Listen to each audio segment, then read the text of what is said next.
बिस्मिल्लाहिर्रहमानिर्रहीम। ये खौफनाक से भी ज़्यादा दर्दनाक है।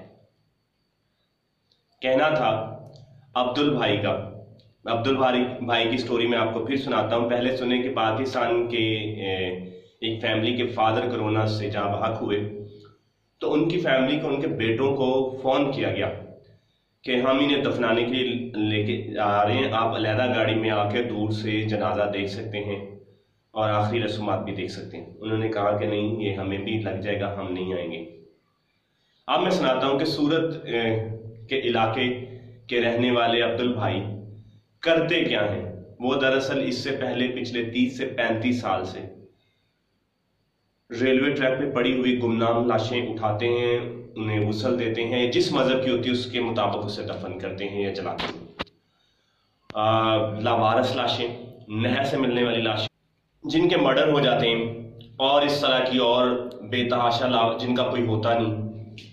जब कोरोना आया तो पुलिस ने और बल्दिया ने और मुकामी क़यादत ने इनसे रब्ता किया कि इन दोनों अमवात होंगी और फैमिली के लोग भी नहीं जा पाएंगे, तो आप हमारी मदद के लिए तैयार हैं। उनकी एकता तंजीम एक है जो लावारस लाशें दफनाती है।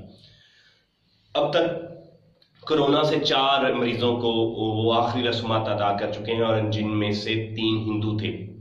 और हिंदू बाकायदा इस बात के लिए उसके मशहूर हैं। गवर्नमेंट ने उसे फंड देने के लिए बाबत कहा तो उसने इनकार कर दिया। उसने कहा कि मुकामी तौर पे हमें इतना चंदा मिलता है जो हमारे लिए काफ़ी है। उन्होंने बताया कि आखिरी रस्मात बड़ी मुश्किल होती हैं, बड़ी तकलीफ होती हैं, और वो जब से कोरोना आया अपने घर नहीं गए। वो अपने घर वालों को अपनी वजह से तकलीफ में नहीं डालना चाहते। वो कहते हैं कि हर फैमिली चाहती है कि वो आखिरी रस्मात देखे। बहुत ज़्यादा तो हम उसे समझाते हैं और कायल करते हैं कि ये बहुत ख़तरनाक है, बहुत दर्दनाक है, आप नहीं जाएं। अगर वो जाएं भी तो अलहदा गाड़ी में जाते हैं और बहुत दूर खड़े रहते हैं। उनकी गाड़ी को उसके बाद धोया जाता है, लाश को केमिकल लगाए जाते हैं, उसके बाद उन्हें गवर्नमेंट की तरफ से मुकम्मल किट दी गई है। वो मुकम्मल एहतियातें करते हैं, लेकिन फिर भी लाइफ रिस्क मौजूद है। लेकिन वो किसी लालच के तहत ऐसा नहीं करते। उन्हें ऐसा करके सुकून मिलता है और खुशी हासिल होती है।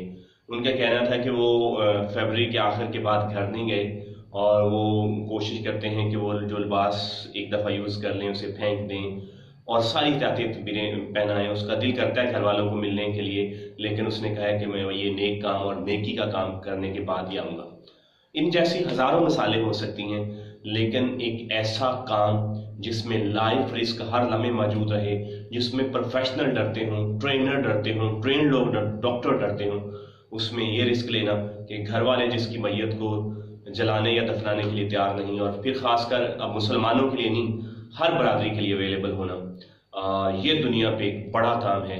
और खुदा करे कि हम सब में से हमारे हिस्से का इस तरह का कोई ना कोई काम आए और हम ज़रूर करें। Thank you very much.